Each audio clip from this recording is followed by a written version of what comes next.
Assalamualaikum warahmatullahi wabarakatuh. Alhamdulillah.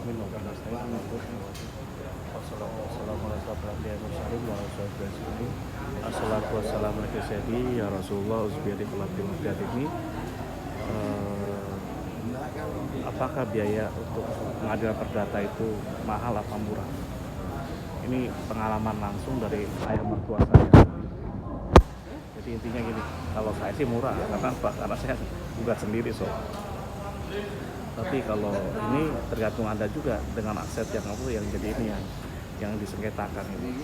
Mertua saya ini pengalaman kan salah satu asetnya yang sekarang jadi mall di Denpasar itu kan ada masalah hukum gitu. Ada orang yang mau menguasai dengan seenaknya dia itu. Akhirnya orang itu kena pidana juga, cuma karena kuat dia bisa lepas terus itu. Kenapa? Dia bayar dengan ceknya ternyata diblok dan nilai ceknya gede gitu, berapa miliar gitu. Ternyata dikasih 7 cek semuanya jebol semua. Tapi itu dia diusir nggak mau gitu. Dan dia malah melakukan macam-macam, akhirnya digugat. Nah karena nilai objeknya besar, mungkin ratusan miliar, di atas 100 lah gitu, maka dia lakukan gugatan gitu. Dan Anda perlu tahu ya, itu dia menggunakan mertua saya menggunakan jasa pengacara. Jasa pengacara, dan itu kalau dengan nilai yang cukup besar, keluar uang 2-3 miliar itu nggak masalah. Dan itu dia kuat dari situ. Jadi proses itu kadang-kadang cukup tinggi nilainya itu, biayanya. Jadi kalau menggunakan jasa pengacara, kalau Anda siap kayak mertua saya yang uangnya di-podcast sama dia, itu bisa ya, seperti itu. Tapi kalau saya sih ngeri, saya nggak mau. Tapi dia mungkin karena akhirnya dia menang sampai ke MA, sampai di kasasi menang, udah selesai, udah putusan tetap sekarang. Akhirnya beliau ini sekarang ini maunya jadi dia punya saham di situ. Emang yang bangun dia kerjasamakan dengan orang lain lagi karena dia nggak mau pinjam bank lagi. Dia nggak mau pinjam bank, dia cari investor, dapat. Jadi salah satu solusi supaya tidak pinjam ke bank. Kalau pinjam bank kan duitnya butuh banyak itu. Kedua dia sendiri yang kerjain. Kalau ada investor kan investor yang mikir gitu. Untuk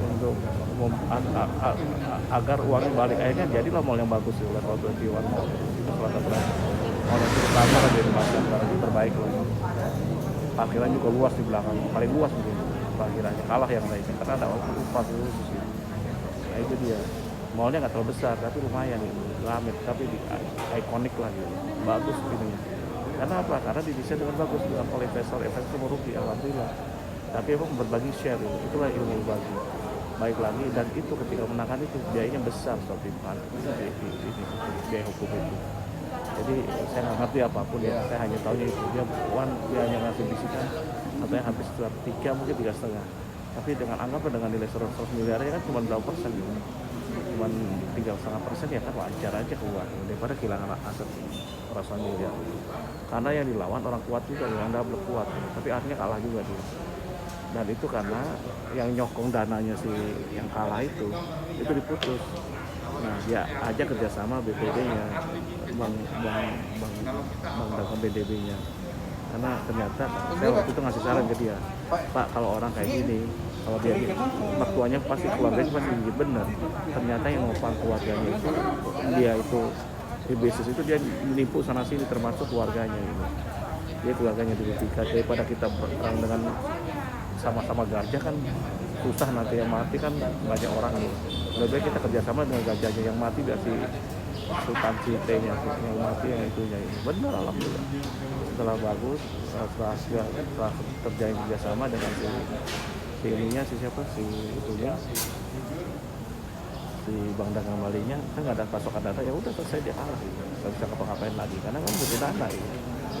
Jadi intinya itu. Jadi ada taktiknya juga gitu. Yang nyuplai data ke si yang kita gugat itu di stop dulu gitu. Diajakin kerjasama dengan dia gitu. Akhirnya berbagi saham dengan dia juga. Jadi kerugiannya itu bagi saham untuk karena punya perdana sebetulnya adalah ternyata Bang Dagang Bali keluarganya itu. Jadi itu, dan sekarang jadi bagus hubungannya.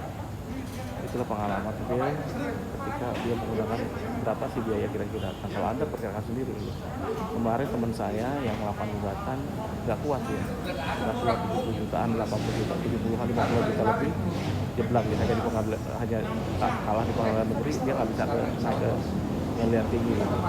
Ada juga dari sampai pengalian tinggi. Tadi tuh keluar uangnya nggak kecil, ratusan juta.